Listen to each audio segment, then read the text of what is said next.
Nyini yatutaddemu akasente wano n'agula buli kyetaagisa kyonna okwo ekikola ekijja kya Francis Bukenya okulaba nga kitandise okunyirira bwe kiti nga bw'okiraba. Buli konna akeetaagisa Fred Ssebatta yakaguze era kati tuli mu kukola wano. Gwe mulimu gwe tuliko kati tuli ku kaweefube wa kukimaliriza ekijja ky'omugenzi Francis Bukenya eyali omuyimbi. Kale olunaku olwaleero wali erutomakalisizo ekijja ky'omugenzi Francis Bukenya kizimbiddwa era neebaza buli omu eyeerekereza okulaba nga enteekateeka eno esobola okubeera nga ekolebwa.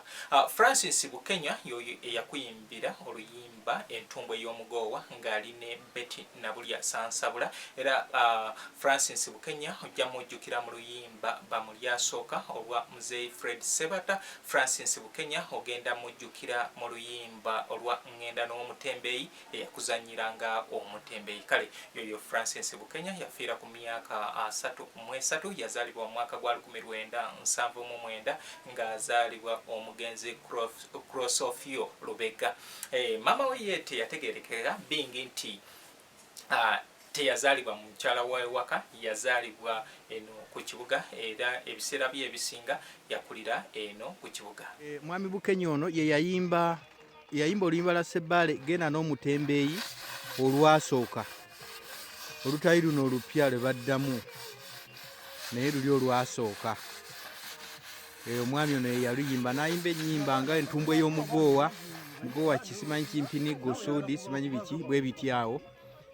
N'ayimba akaana nkaganye, bajjajjawo baagulanga omwenge n'ennyimba endala ez'enjawulo. Ye mukulu ono omugenzi Francis Bukenya tuli waabwe Lutoma mu kukola ekijja kye. Ssebo era weebale nnyo, nkwebaza nnyo Fred Ssebatta okujjukira abayimbi bo kubanga tosookedde ku ono ebintu bingi nnyo by'okoze mu bayimbi. New Subs Fashions tukutuusaako ebiteeteeyi kw'ossa abaya, engatto, ensawo z'abakyala, jackets, jeans n'ebirala. Tusangibwa ku Wilson Street ku kizimbe ekya Sunset Arcade ground floor shop number B. Ama's Closet ffe tukyasinze okutuusaako ebyambalo eby'omulembe okuva China omuli zi tops, skirt, office pants, legging n'ebirala bingi. Tusangibwa ku Ham Shopping Grounds Block D mu room 252 ne 099 okumpi n'ekizimbe ekya Jesco Beauty Center opposite to Tower Business. Olaba Block D wetandikira kati yambuka amadaala edduuka ly'osookerako ku kkono lye lya Ama's Closet. Tutunda ekimu n'okusuubuza. Tukubire ku 0701 93 83 16 oba 0762 89 82 01. Ama's Closet, where fashion meets you. B is a hotel and bar. Tusangibwa Nsago ku lw'Ennakawuka ku lw'empeereza ennungi tukola essaawa 24. Tulina ebifo ebisulwamu nga biyonjo, ebiddaabirizibwa buli kadde, ebyemizannyo ng'okulaga omupiira, okuzannya pool n'ebirala. Ebbaala ejjudde obulungi, emmere ekutuukako mangu, paakingi ennungi ate nga security eri gguluggulo. Okubuukinga n'okumanya ebisingawo kuba ku 0790 79 12 04 oba 058 98 77 34. You are not easy when you are not at B Easy Hotel and Bar. Come and experience the ultimate in comfort, entertainment and security with B Easy Hotel and Bar, Nsago, Nakauka Road. Yino Chikaya College School essomero eryegulidde erinnya mu kusomesa abaana ate ne bayita ssomero lya Dene Boarding mix y'abawala n'abalenzi senior 1 paka senior 6. Balina library, science, kone computer labs byonna bijjudde. Balina arts ne science subjects, co-curricular activities, kone section y'ebyemikono omuli okusiba enviiri, okukanika n'ebirala ebigwa mu kkowe eryo. Omwana n'ava ku ssomero lino ng'ali self contained. Kyewuunyisa ensimbi zaabwe ze zijja mu nsawo ya buli muzadde. Basange Chikaya Bulenga nga Mityana Road. Okumanya ebisingawo noti 757 6 4 American Trends and Fashions. Tuliwo kurenda bikayo ennungi. Ogenda mu office, mbaga oba owejaddemu waka. Tulina ebiteeteeyi ebika byonna mu size zonna okugeza office dresses, chief pants, party dresses ne casual. Abambazi b'empale, blouse ne skirts nammwe tetubeerabidde. Tulina blazers, jackets, ensawo z'abakyala ebika byonna n'engatto. Abaagala ebyokwebika ng'amasuuka, duvet covers, towels ne throw-ons nammwe twabalowoozezaako. Ebyokwewunda by'abakyala nga earrings ne hair accessories nabyo tubirina. Abaagala okugejja n'okukogga nammwe tubakolako. Tulina collagens, fat burners ne multivitamins. American Trends and Fashions tukubire ku simu zaffe ezo eziri ku screen oba otunye ku mikutu gyaffe. Tusangibwa Ntinda ku kizimbe Ntinda Shopping Center, room number A09, mabega wa Housing Finance Bank, okuliraana Zion Forex Bureau. Enteekateeka eno ewoomeddwamu omutwe Lord Fred Sebata era nzijukira last year abantu bangi baavaayo mu mwezi gwali gwa kutaano we nakyalako mu bitundu by'e Buddu kubanga nasookera e Kajjaga nasookera Kajjaga ew'omugenzi Ssaalongo Kiwanuka Fiina nenambulako ku kijja kye era nembalaga nembeera mwe yali we twava e Kajjaga ne tugenda e Kalimiira ew'omugenzi Geoffrey Mukungu Malaika era nawo netutuukawo nembalaga ku mbeera we yali era twagenda okumaliza ng'ekijja kya Geoffrey Mukungu Malaika kizimbiddwa. Then wakati awo twalina enteekateeka y'okuzaako ekijja ekirala nenfuna obuzibu bwa muwala wange muzungu Edina Ruth we yalwalira n'okutuusa kati naye ng'agenda adda engulu. Twebaze Mukama Katonda. Kale bwe tutyo bwe twava e Kajjaga n'omwami eyali antambuzaako tweyongerayo ne tugenda Rwankoni ew'omugenzi Moses Balongo era we twava ewa Moses Balongo olwo kwe kudda Erutoma ew'omugenzi Francis Bukenya. Wano wenyimiridde gano ge malaalo ga muganda waffe eyali omuyimbi wa Kadongo Kamu Lukulwe yali kabaka mu kuyiiya okuwandiika ennyimba okuzannya emizannyo n'okuzitendeka era nga bano be bamu ku baana ba Lord Fred Sebata amanyiddwa nga Francis Bukenya. Francis Bukenya ye yakuyimbira oluyimba olwakyaka ennyo era omwaka ogwo ndowooza lwe luyimba olwasinga okunywa muzine waazo akendo mwezi ezaazuukusibwa. Twalina nabadda olwa Gerard Mukasa naye oluyimba entumbwe y'omugoowa lwatunda nnyo nga lwayimbibwa muganda waffe Francis Bukenya agalamidde wano. Francis Bukenya kiteeberezebwa nti yafa around 2012. Ngezezaako okukontaktinga abe yakola nabo naye tebali certain. Ne mukadde naye we mufunye naye tali certain, bagamba either 2013 2011 we watyo. So we came to a conclusion nti omwaka 2012 Francis Bukenya gwe yatugendako okutuvaako ku maaso. Ebyafaayo bye by'obuzaale nabyo kiyinza okubeera ekizibu eky'okubanga tubitegeera naye batutegeezeza nti waliwo mwannyina amanyiddwa nga ye Betty yagenda otuyambako okubeera nga atubuulira ku buzaale bwa Francis Bukenya. Francis Bukenya ku nsi teyaleka mwana kyentegeddeko naye nga yazaalibwa omugenzi Mikaili Matovu ye yali amuzaala. Maama we naye we are yet to find out naye nga wano we tulinawo namwandu Peodas yali mukyala w'omugenzi Mikaili naye si ye yali azaala ono naye nti maama we wamala omuzaala Francis Bukenya yagenda mu kibuga Kampala e Makindye ewa sengaawe eyo gye yakulira. Kuno yali ajjako buzi ku kyalo Lutoma era tufunye okukaluubirizibwa kw'amaanyi nnyo okubeera nga tutuuka wano. Sinze nzekka n'omu kwabo abaaliwo mu kuziika Katumwa Spirito naye agamba kyamukaluubirira okubeera nga atuuka wano naye finally tumaze ne tutuuka yono Francis Bukenya yakuyimbira essabo mu luggya bajjajja baagulanga omwenge entumbwe y'omugoowa akaana nkaganye Njeze n'obugumba yaluyimba ne Betty Nabulya Sansabula, ne Luli entumbwe y'obugoowa era yaluyimba ne Betty Nabulya Sansabula. Tumujjukira bulungi tibaatandikira Matendo Demonstrational School awe Kajjansi, be bamu ku ba graduates era be bamu ku baana abaavaayo ne bapromotingibwa okugenda mu kibiina kya Matendo ekya Lord Fred Sebata n'abanga aperformingira mu kibiina ekyo. Kati oluvannyuma obudde nga buyiseewo bafunamu obutakkaanya obwaleetera Francis Bukenya okubeera ng'avaamu agende mu kibiina kya Nantalabika Guitar Singers ekyatondebwawo Fred Sebale, Fred Iga, Francis Bukenya, gundi Muzeyi Kalali ne bakola ekibiina ekyo, ba senior woman Irene Nakito ne bakola ekibiina ekyo nga beeyawudde ku kibiina kya Matendo Promoted Singers n'ekibiina ekyali wano mu mabbali ekya Matendo Mobile. Bwe batyo ne bakola ekibiina ekyo ne beegatibwako eyali mukannanyinimo Pros Nanyiti Sebata, oluvannyuma eyafuuka Nabigumira. Era abaana bano ono gwendiko be baaleeta erinnya eryo erya Nabigumira. Jjukira eri yali eyimbiddwa ennyimba endala ezaali zikoona oli, kati n'oli okuzza n'ayimba oluyimba lwe yatuuma ebigambo tebitta nti nze ebyo Nabigumira. Bw'atyo Pros Nabigumira ne yejjako erinnya lya Sebata n'afuuka Pros Nabigumira naye nga yali Pros Nanyiti Sebata.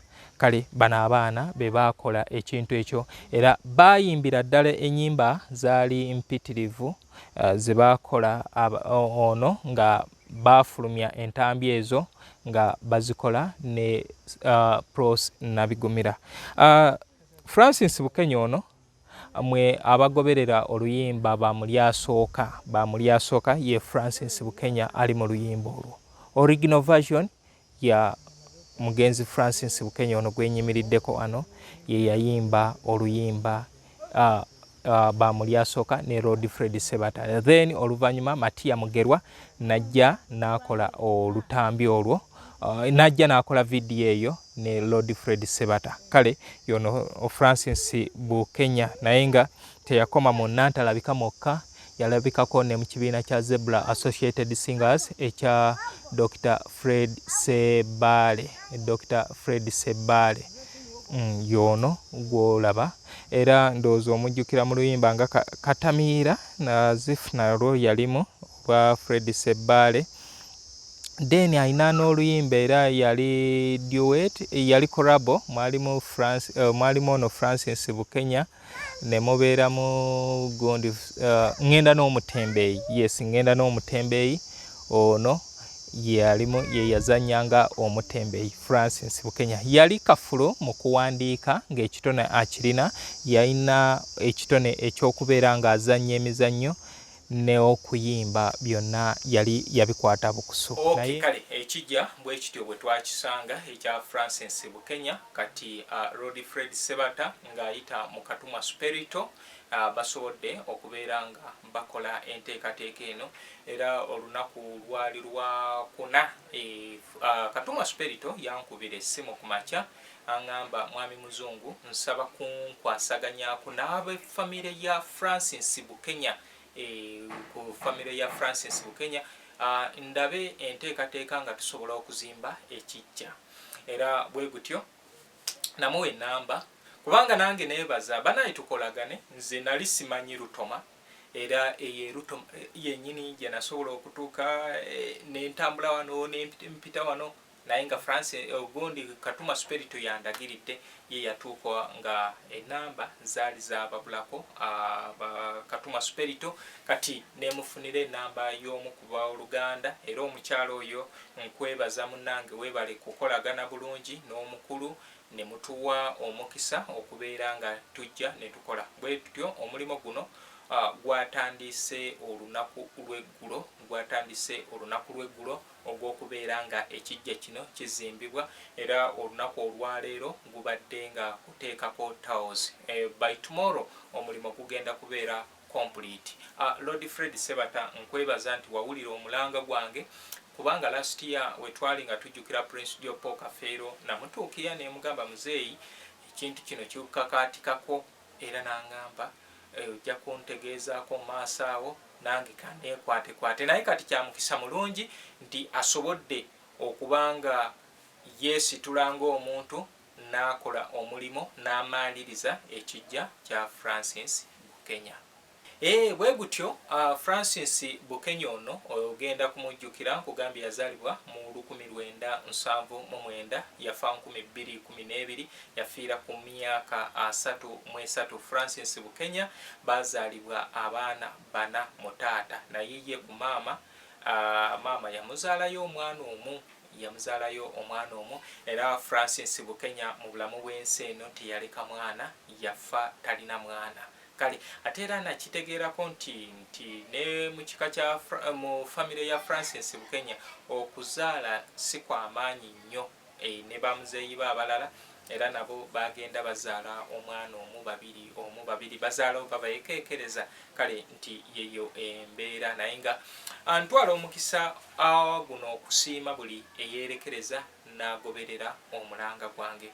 Bwe kityo ekijja kya Francis Bukenya bwe kyali kirabika we natuukirayo mu 2024 mu mwezi gwali gwa kutaano gwa kuna. Okay, program eteekebwa mu ssente aba New Subs Fashions basangibwa ali ku Sunset Arcade. Sunset Arcade eri mu kibuga Kampala ku Luguudo Wilson Street. Tambula ng'ova ku New Pioneer Mall oda ku Alwa Park yisa Wilson 1 Health Link Pharmacy. Kati Health Link Pharmacy weekoma yambuka amadaala ago. Amadaala wegawa woba wakagira bwoti ogenda kuba ogiraba ku mukono ogwa ddyo. Mukyala Namatovu Fatuma Hajat wali okubeera nga kuweereza ayine engoye ez'abakyala abasiraamu n'abatali era okusinga mwe abaagala engoye zo office, engoye za party casual, ezo zonna bazirina. Abaagala empale namwe musobola ozifuna, ensawo z'abakyala, obusawo bw'abakyala byonna bwebiri. Genda ku New Subs Fashions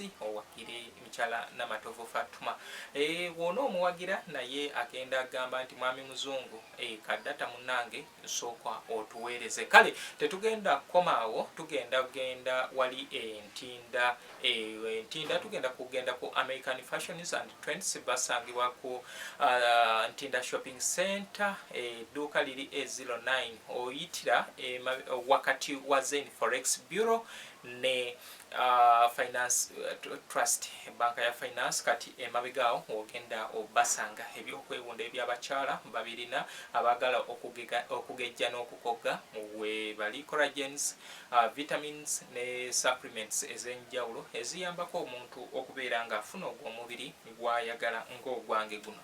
Osobola okugenda kameramaani agambye mubiri kigoolaga naye munnange gwe gwange ate ngwe nyumirizaamu nnyo. Kati gwe gwenyumirizaamu. Kale ekyo kyonna genda ku American Trends and Fashion wali entinda ku Ntinda Shopping Center weefunire ku byambalo ebyenjawulo eby'abakyala. Balina ebiteeteeyi casual office na bino eby'okujjaliramu ewaka abagala ogenda ku parties, empale zezi pants ogenda kuzisanga awo. Kati bino ebyokwebika munange obeere ng'omukungu. Essanyu ly'omwavu kwebaka naye era n'essanyu ly'omugagga kuwummula. Kale genda weefunire ziduve masuuka n'ebintu ebirala ebikola mu kisenge ku American Trends and Fashions. Balina engatto z'abakyala, balina ensawo n'obusawo kwosa n'ebintu ebirala. Genda awo ogenda kubeera nga obisanga. Kati wovaawo tudde mu kibuga Kampala ku Ham Shopping Grounds edduuka liri Block D252.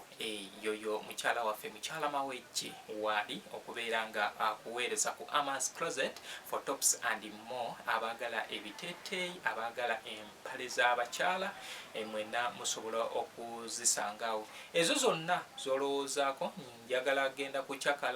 Genda osala omuziki, genda ogire bagambe ono yakijjeewa naye nga answer eri Amas tops Ama's Closet, Photops and more. N'ebirala bingi weebiri. Era waba oyise mu kibuga abantu abo beinanga at least weevamu n'ogamba kantuukewoko ndabe.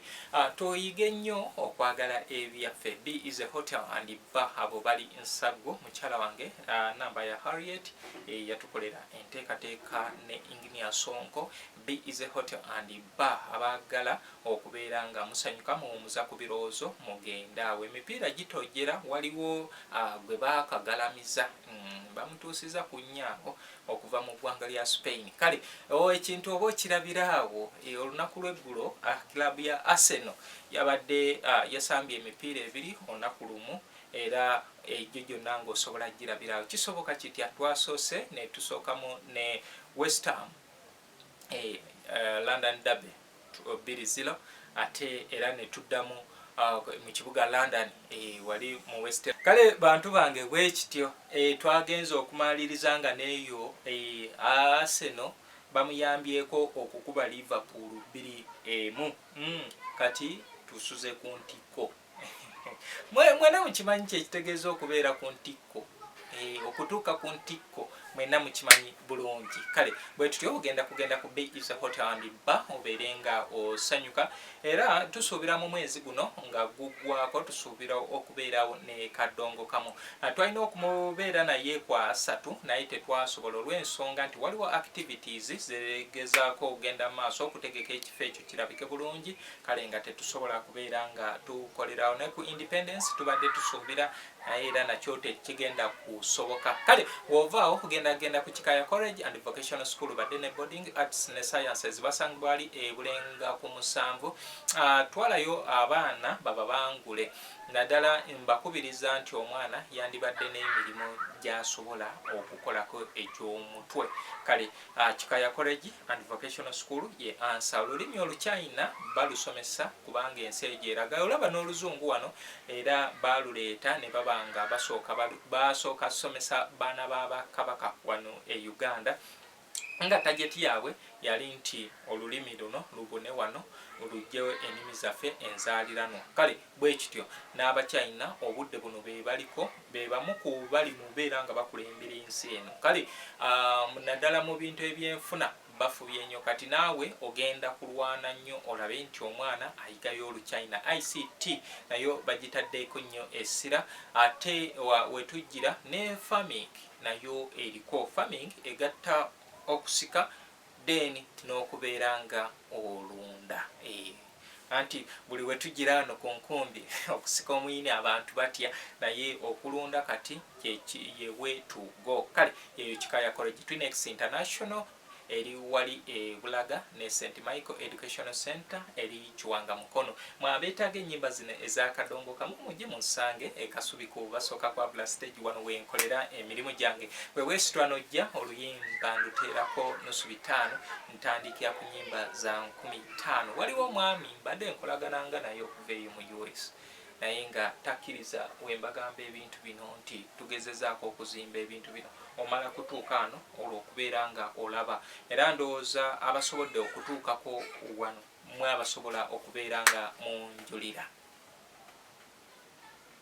Kale bwe tutyo Francis Bukenya ebitonotono by'oyinza okubeera nga oyongera omutegeerako. Francis Bukenya nti yatandika mwaka gwa 1994 okubeera nga ayimba era yatandikira Matendo Demonstration School be baana abayita mu ssomero lya Lord Fred Sebata era ku mulundi ogwo ajjukirwa nnyo nga yalina omugenzi Namatovu Priska ne Betty Nabulya Sansabula abo baana ba Matendo mwalimu Kafuba ne Nsibambi. Nsibambi ajjukirwanga y'omu ku bayiiya ab'oluyimba Sidda mu kyalo olwa Fred Sebbale ne Muzeeyi Kalali.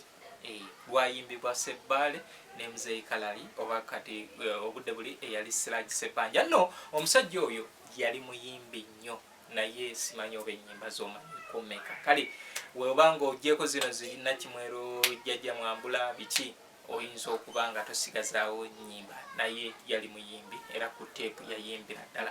Kale bw'atyo Francis Bukenya nga amaze okugraduatinga yegatta ku Lord Fred Sebata mu kibiina ky'Amatendo Promoted Singers era nga ono yali muyiiya nnyo y'omu ku baana abaali bagasiza Muzeeyi Sebata ebyenjawulo okusuuka ku baana oboolyawo yali nabo ye mwana nga ye okufa yafanga akyali. New Subs Fashions tukutuusaako ebiteeteeyi kw'osaabaya engatto ensawo z'abakyala jackets jeans n'ebirala tusangibwa ku Wilson Street ku kizimbe ekya Sunset Arcade ground floor shop number B Ama's Closet. Ffe tukyasinza okutuusaako ebyambalo eby'omulembe okuva China omuli tops skirt office pants legging n'ebirala bingi. Tusangibwa ku Ham Shopping Grounds Block D mu room 252 ne 099 okumpi n'ekizimbe ekya Jesco Beauty Center opposite to Tower Business. Olaba Block D wetandikira kati yambuka amadaala edduuka ly'osookerako ku kkono lyerya Ama's Closet. Tutunda ekimu ekimu n'okusuubuza tukubire ku 0701 93 83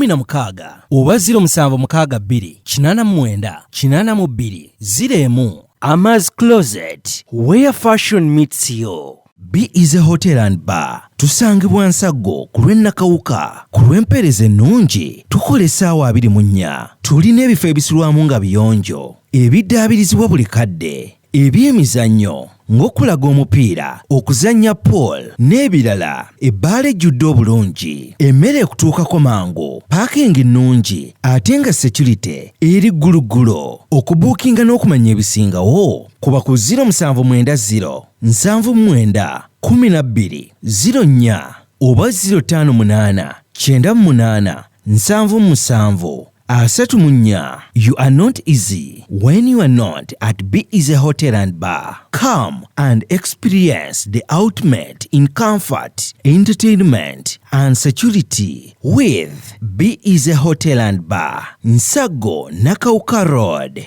Yino Chikaya College School essomero eryegulidde erinnya mu kusomesa abaana ate ne bayita. Ssomero lya Dene Boarding mix y'abawala n'abalenzi senior 1 paka senior 6. Balina library, science, kone computer labs byonna bijjudde. Balina arts ne science subjects, co-curricular activities, kone section y'ebyemikono omuli okusiba enviiri, okukanika n'ebirala ebigwa mu kkowe eryo. Omwana n'ava ku ssomero lino ng'ali self contained. Kyewuunyisa ensimbi zaabwe ze zijja mu nsawo ya buli muzadde. Basange Chikaya Bulenga Mitiana Road. Okumanya ebisingawo noti 757 mukaganya emwemu 57. American Trends and Fashions.